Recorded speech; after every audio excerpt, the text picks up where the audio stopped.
స్వాతంత్ర పోరాట యోధుడు ఆదివాసి ముద్దుబిడ్డ రామ్జీ గోండు 166వ వర్ధంతిని ఆదిలాబాద్ జిల్లాలోని ఆదివాసీ గిరిజన సంఘం ఆధ్వర్యంలో ఘనంగా నిర్వహించారు. జిల్లా కేంద్రంలోని బస్ స్టేషన్ ఎదుట హీరాసుక దేవాలయ ఆవరణలో నిర్వహించిన వేడుకల్లో ఆదివాసీలు భారీ సంఖ్యలో పాల్గొన్నారు.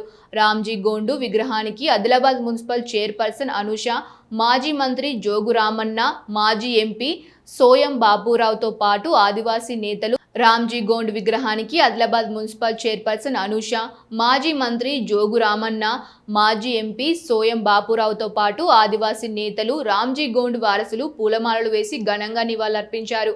ఈ సందర్భంగా రామ్జీ గోండ్ వారసులు మాట్లాడుతూ 1836 నుంచి 1860 వరకు బ్రిటిష్ సామ్రాజ్యవాదం, నిజాం దౌర్జన్యానికి, వారి పాలనకు వ్యతిరేకంగా ఆదివాసుల పక్షాన సాయుధ పోరాటాన్ని నడిపించిన గొప్ప నాయకుడు రామ్జీ గోండు అని కొనియాడారు.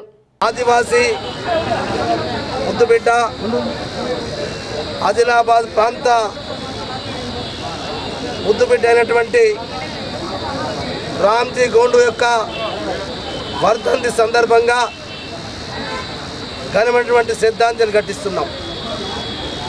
మరి శ్రద్ధాంజలి ఘటిస్తూ వారి యొక్క ఆశయాలను కొనసాగించాలన్న ఉద్దేశంతో వారి యొక్క ఆశయాలను సాధించేంత వరకు కూడా వర్ధంతి సందర్భంగానో జయంతి సందర్భంగానో కాకుండా ఇలా ఈ కార్యక్రమంలో పాల్గొన్నటువంటి ఆదివాసీ నాయకులందరికీ, పెద్దలందరికీ, దాంతోపాటు గౌరవ ఈ కార్యక్రమంలో పాల్గొన్నటువంటి నాయకులందరికీ ఈరోజు వారు ఆదిలాబాద్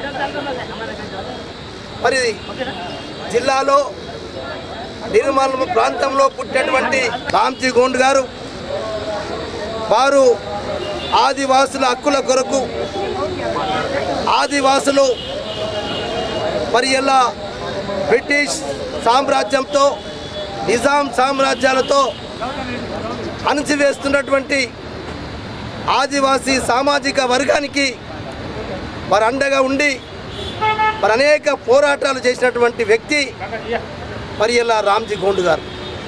ఇలా వారు 1836 నుంచి 1860 వరకు వారి యొక్క ఉద్యమం కొనసాగింది.